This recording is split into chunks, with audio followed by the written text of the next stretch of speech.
Hello and welcome back to the Life and Lessons of Me. I'm your host, Jordan, or me, and today I have a little bit of a special episode just for the parents of guys and boys with Duchenne muscular dystrophy, which is what I have. Not surprising to viewers who aren't Duchenne parents, but uh, anywho, I was just talking to my therapist actually, and he let me know about certain new patients he's acquired that are young and are dealing with similar issues, Duchenne, etc. But what they don't really talk about is, being a parent with a kid with Duchenne. So, it's just as difficult, not maybe more difficult for a parent than the actual patient with it. Um, it's probably equally bad, but bad is the wrong word. Taxing, let's say, emotionally taxing. And trust me, this disease is as emotionally taxing as it can get. Like, I mean, for me personally, being a 21-year-old with this disease, I mean, it's not easy. I'm telling you right now. But this is I think this episode's kind of targeted towards parents of younger children with this disease, um, and things like that. So I think I owe everything to how I was raised and to how I was brought up with this disease. I mean, even regardless of this disease, it's just this is how I would parent my kid eventually. But I'm not telling you this is how you should do it. I'm just saying this is how I turned out and how I was parented. So I'm gonna go into that in a minute. But first of all, obviously, I would like to give a huge shout out to my mom and my dad. My mom and dad have, you know, ingrained in me that you can do anything you put your mind to. And so that's how I live. That's how I've gone through this disease. That's how I've always done things. I mean, I don't see myself as a disabled person necessarily. Like, I mean, my private story on Snapchat is called Difabled, as in differently abled. But I mean, I'm not. I don't care. Call me what you want. But um, I just always thought of myself as a normal person with adverse circumstances. Like normal is relative, but just something I have to deal with, and that's how I always kind of thought about it. Um, so let's get into it, and I'll go back to the very beginning. So new parents now, you get the diagnosis. You're devastated. You get told that your child has a disease that has no cure and it's super rare and nobody even knows what the heck it is. And that's kind of like a big kick in the butt. So imagine you're a parent and you get the news and they tell you that there's no cure and it's a super rare disease and whatever. And your kid's going to be this or this. Like, I don't know. Like back in time, 20 years. Actually, I was diagnosed when I was like 6 years old. So it's less than 20 years, but it's like 15 years. Um, Flashback to my parents getting the news. Basically, they were told, enjoy your time with him. Like, like that's it. He's toast. Poof. But no.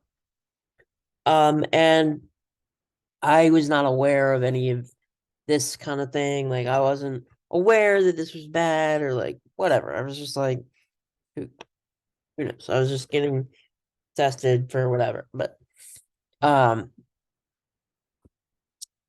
anyway, they're told basically that there's nothing that can be done at all whatsoever. Zero.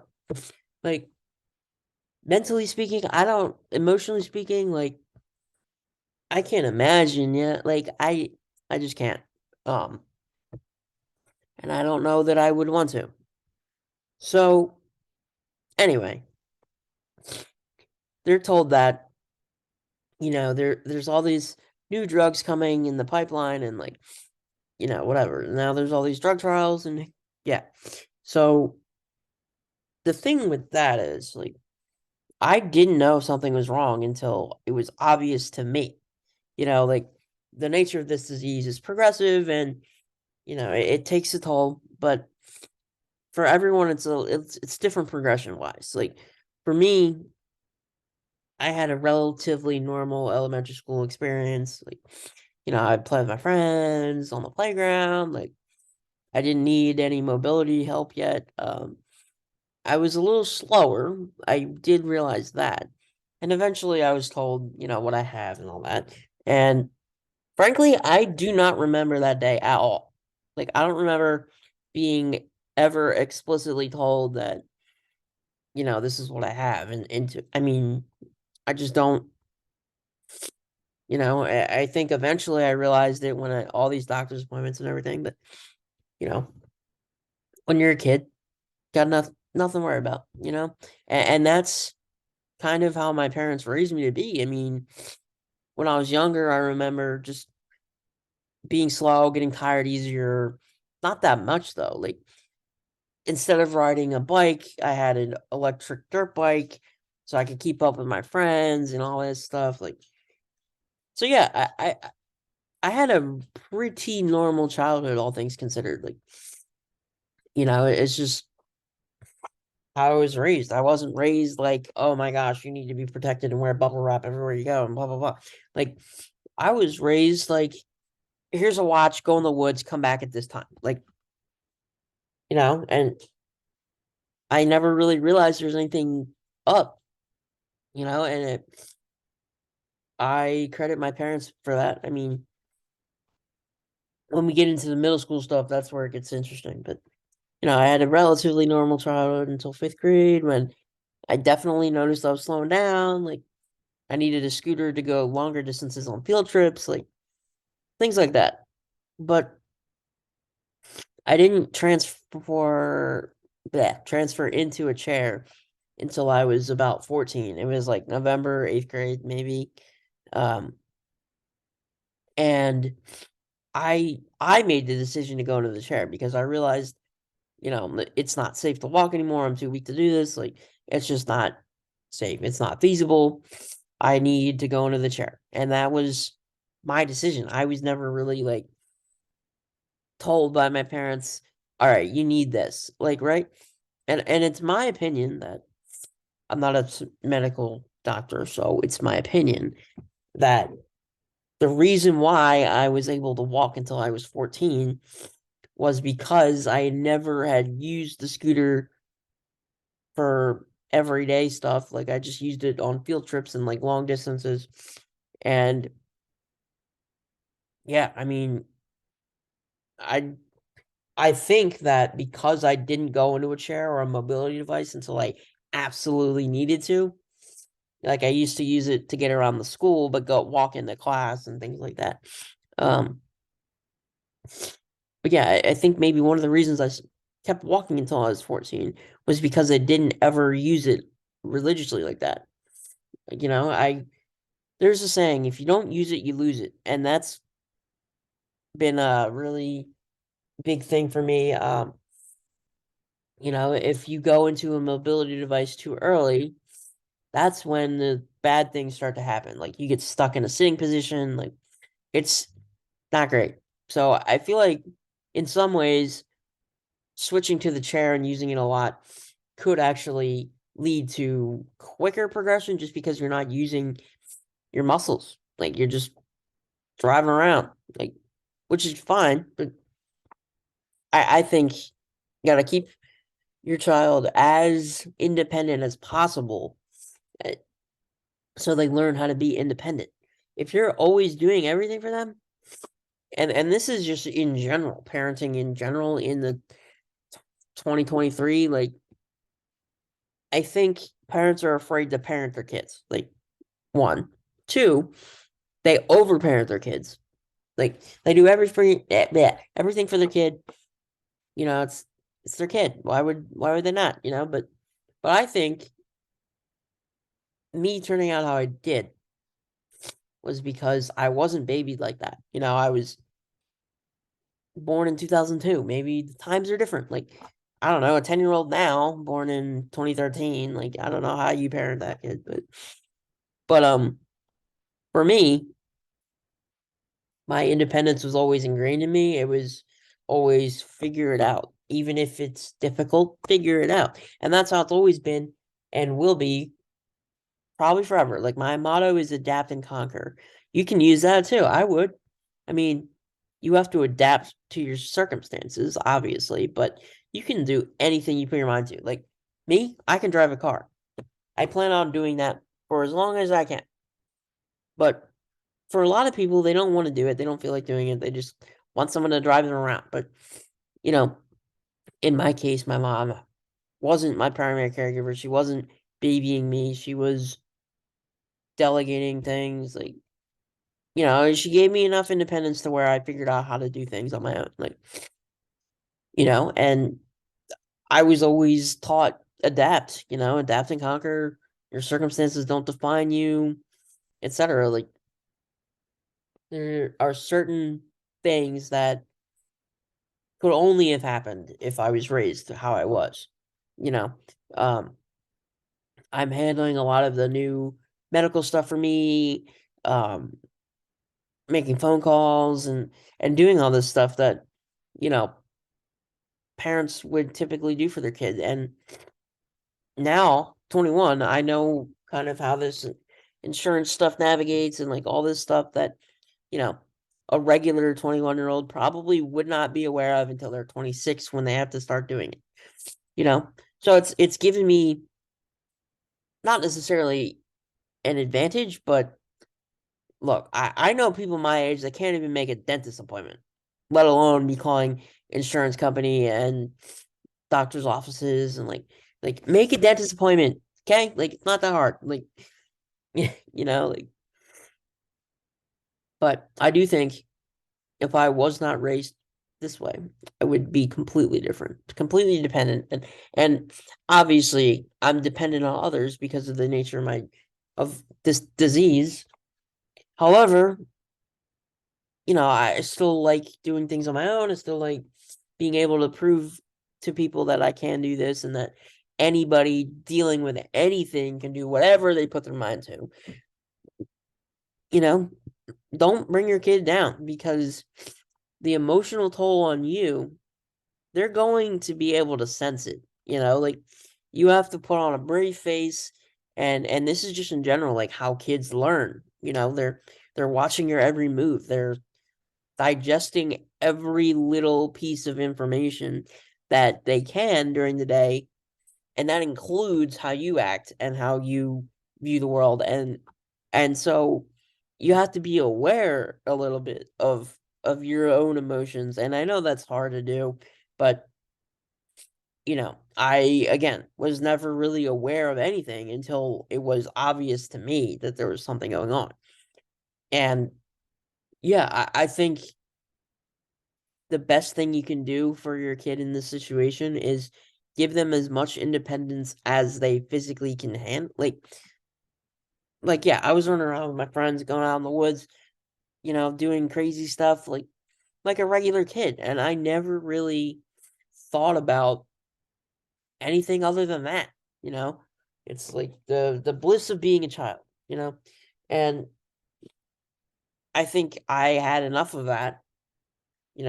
And got to where I am now. I mean, I owe everything to how I was raised. Like my mom wants her own life. She wants me to have my own life, right?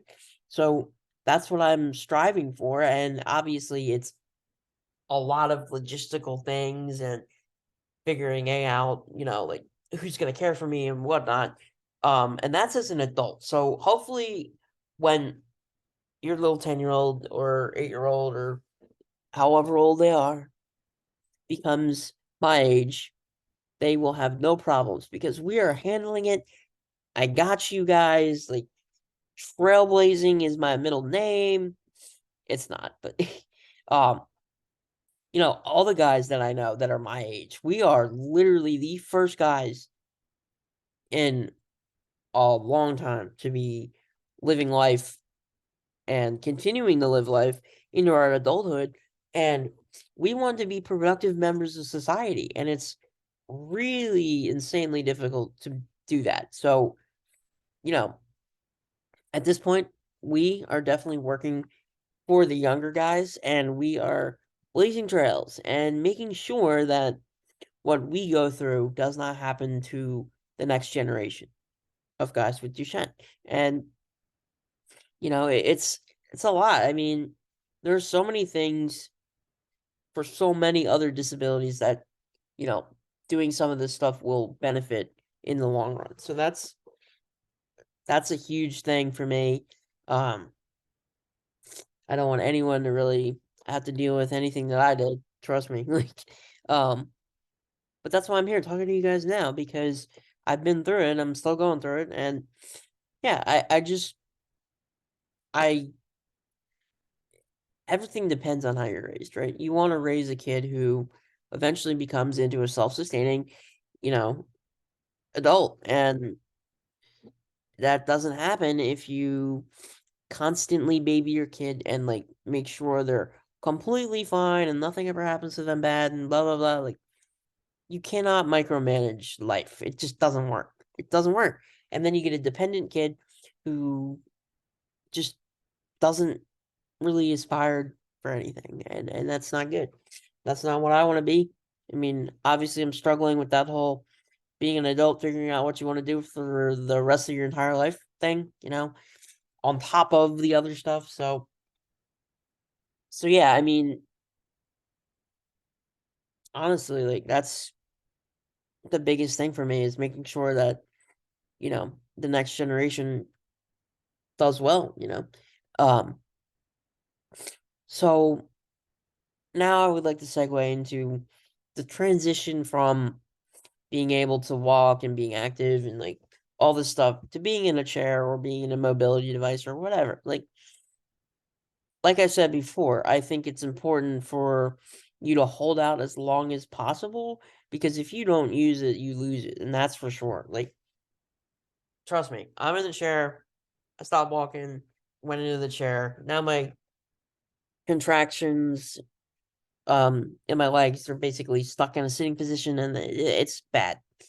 But losing the ability to walk was a big transition, but it's it's not the end all be all. Like it's not the worst possible thing. So what? I can't walk. I'll just drive around in this scooter, or I'll just drive around in this wheelchair, whatever. Like I'll just live my life how I was doing it, except now I have to deal with this, you know? And I don't know what that transition was like for my parents because, I was kind of just dealing with it myself. Like I this was a while ago, so like I'm not recalling everything as well as I would have in the moment, but I remember that I questioned everything. I was like, why is this happening to me? Why? And that's how I would expect anybody to react initially, you know, like why me? Why this? Why not some other thing? Like why couldn't I just have diabetes? Like I've literally asked myself that question. Like um but eventually once you get through it and realize that even with being in a chair and being limited slightly, you can still do anything you put your mind to. Like literally anything. Like I can drive a car. I already said that, but like I drive a car with a joystick with one hand. Like people drive their wheelchairs with their mouth. Like there are plenty of ways to be as independent as possible with your circumstances. Like absolutely. But I know that transition phase was really rough. And I think, you know, being young, but like not like super young, I was 14. So I had an opportunity to do everything that, I wanted to when I was in elementary school and things like that. And yeah, I mean, I just wasn't really an athlete, so I wasn't involved in sports or anything, but even in a chair, you could absolutely be the manager or a stat guy or like statistician or anything. So it's a rough transition, it is, but you will overcome it. And also, all of the medications coming through the pipeline now, they're targeting younger guys with the disease. You know, all the gene therapy stuff that's going towards the younger guys. And as an adult with this disease, I mean, I feel a little bit left out, but it is what it is. So I guarantee you, well, I wish I could guarantee you, but if your kid was born today, I don't think they would go into a chair ever, because all of the medications coming through, I think they're within 5 years at least. Um, and it's a whole new world. Like I said, we're blazing the trails, and you guys are gonna reap the rewards of our hard work, and that makes me happy. But I just think that how I was parented was the right way. Because I do know a lot of people who don't seem as confident in themselves, as outspoken as I am, and I'm not saying I'm the only one who's outspoken, but I'm absolutely not. But there is a difference, and I can see the difference when I'm around other young adults and adults with Duchenne and anything really. But um, I just have noticed a noticeable difference between you know being babied and becoming your own person with the circumstances that you go through and all that. So I can make more segments of this video, go more into depth. Um, just leave a comment or something on what you would like me to talk about regarding being a parent with Duchenne and how to make your kid turn out like me. No, I'm just kidding. Just kidding. But remember, all this is just a suggestion. I'm not telling you how to raise your kids. I don't think I can do that since I don't have my own kid, but I just know how I turned out and how my mom raised me. So that's going to do it for this episode. Stay tuned for more episodes, and I'll catch you on the next one.